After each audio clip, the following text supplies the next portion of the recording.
a civil war started, which went on for about a decade. Now, one thing which is very imperative here to understand is that what was the world media doing? Because almost nobody supported Lebanese Christians at that time. Everyone portrayed the minority Muslim population of Lebanon. And if you see, Lebanon is the only non-Muslim, was the only non-Muslim country in Middle East, apart from Israel. If you see, it is surrounded by a sea of Islamic countries, Turkey, Syria, Jordan, Egypt. So from all of these, it was not a minority. The Muslims of Lebanon were not a minority. They were part of a huge global and geographically contiguous majority.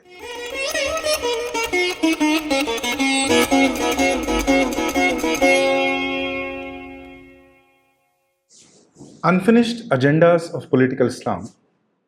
In this episode, we'll take the case of Lebanon and Syria, mainly Lebanon. We think in India, Hindus think that we got a shorter deal when India's partition happened and India and Pakistan happened, because Pakistan cleansed almost all of its non-Muslim Hindu Sikh population, but India let its Muslim remain peacefully and very comfortably in India, and that they got a shorter deal of it, which is very true. But they were not the only ones. Wherever any partition in modern times has happened between a country which has a large Muslim population, either majority or minority, whenever these partitions have happened, non-Muslims have always lost, in the sense that in the Muslim part of the partition, in the Muslim country, either from the first day or in a few years, almost no non-Muslims are left. But in the non-Muslim country, a lot of Muslims are left, and gradually they start increasing their population by infiltration, by greater growth rate, and gradually they take over these non-Muslim countries also. So we'll take the case of Lebanon. Lebanon is on the Mediterranean coast, one of the most ancient countries in the world. The Levantine culture, which is very famous of the Mediterranean Levantine culture, it is basically the culture of what is now left as Lebanon. So before we go deeper into it, we have to just in a few lines, we have to understand the idea of Waqf. According to Islamic law, the whole world is given to Muslims by Allah as a gift. And the whole world, literally every piece of land, legally belongs to Muslims according to the Islamic law.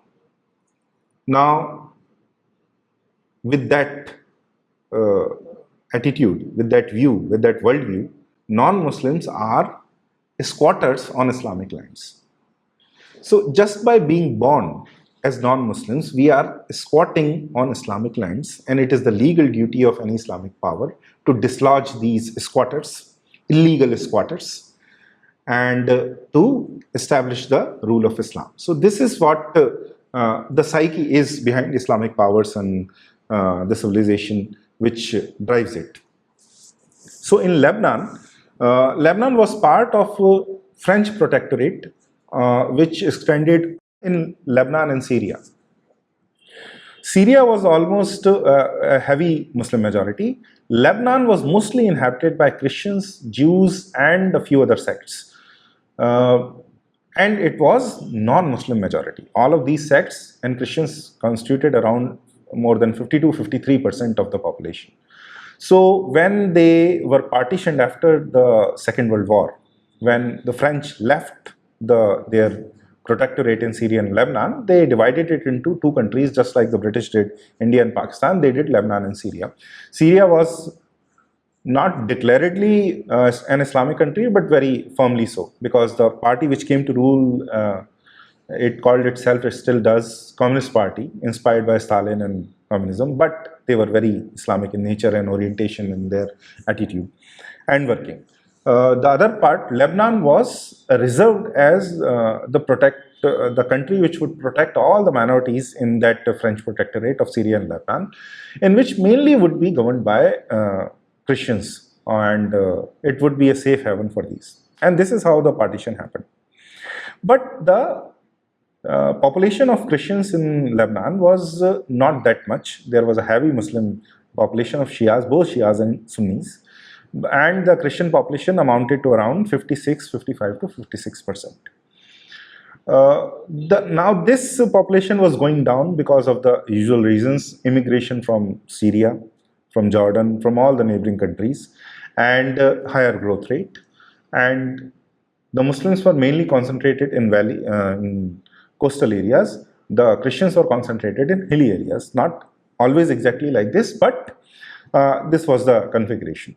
So this situation kept changing in favor of Islam and against the Christian population until 2 decades. Now, a little about the Christian population of Lebanon, that it is housed to one of the ancient most Christian societies and communities in the world, Maronite Christians. And they are very different, they are one of a kind. They are a last representative of what Christianity used to be in Syria, which is now a completely Islamic country. And then there were Syrian Orthodox Christians, then there were Greek Orthodox Christians. So Eastern Christianity, it is still now in a heavy minority, still a home to that, but Eastern Christianity and the lost sects of Christianity, Asian sects of Christianity, Asian means not India or China, Asian means Western Asia.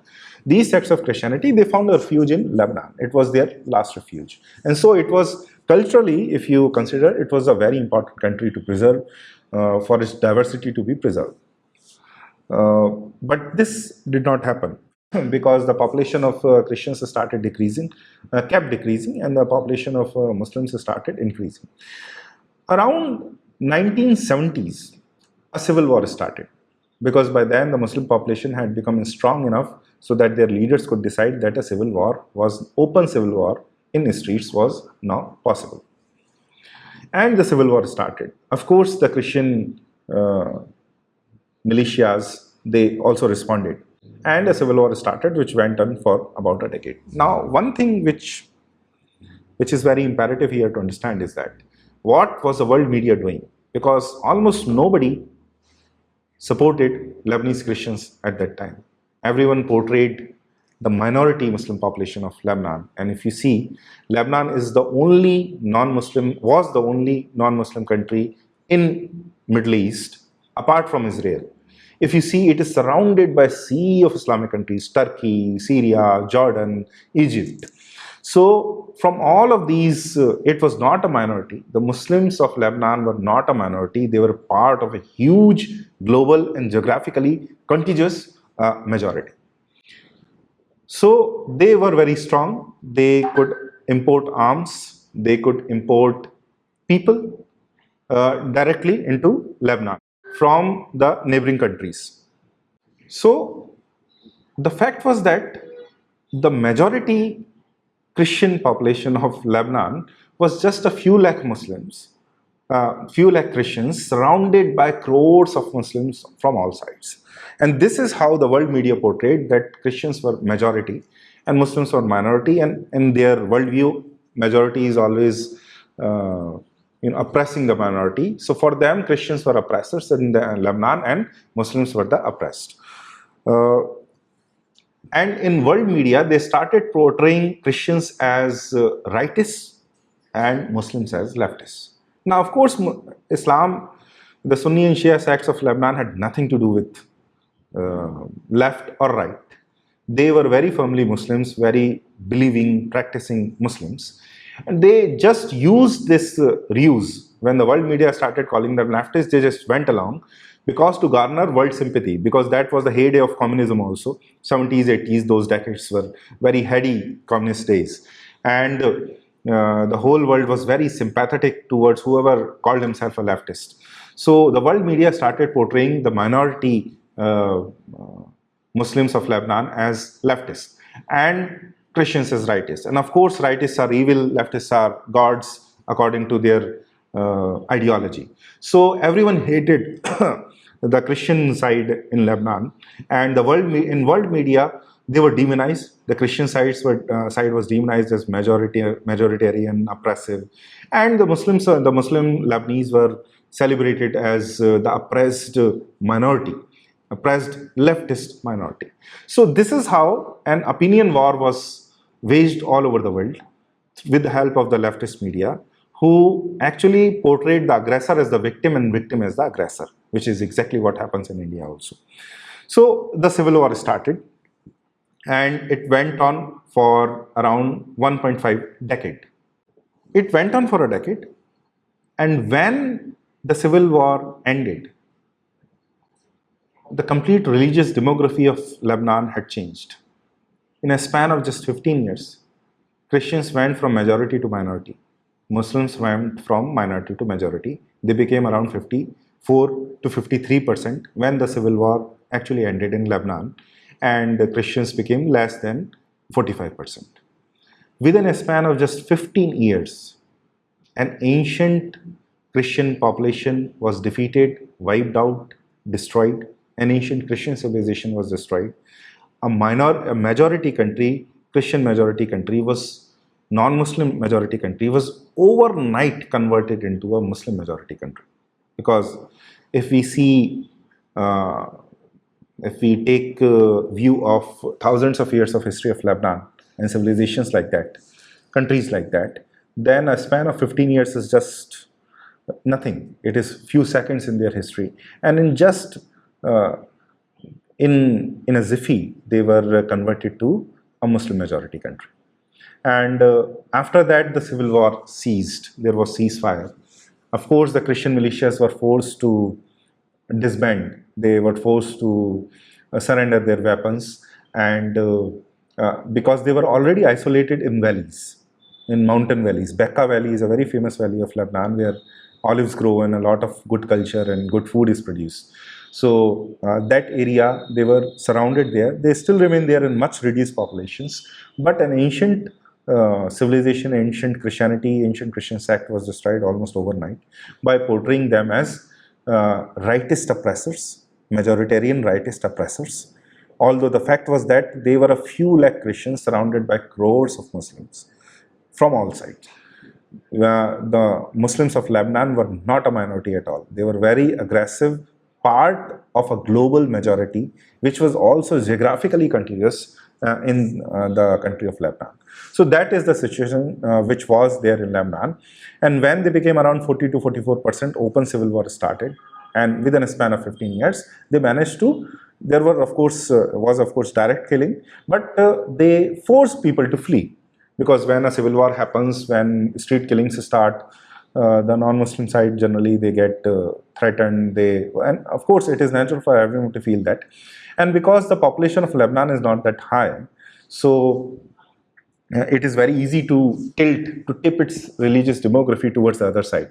And they started fleeing to Argentina, to many countries in South America, safe Christian havens, and they still are. As things stand today, now there are around 63 to 64% Muslims in Lebanon, which in 1970 were 44% to 46%.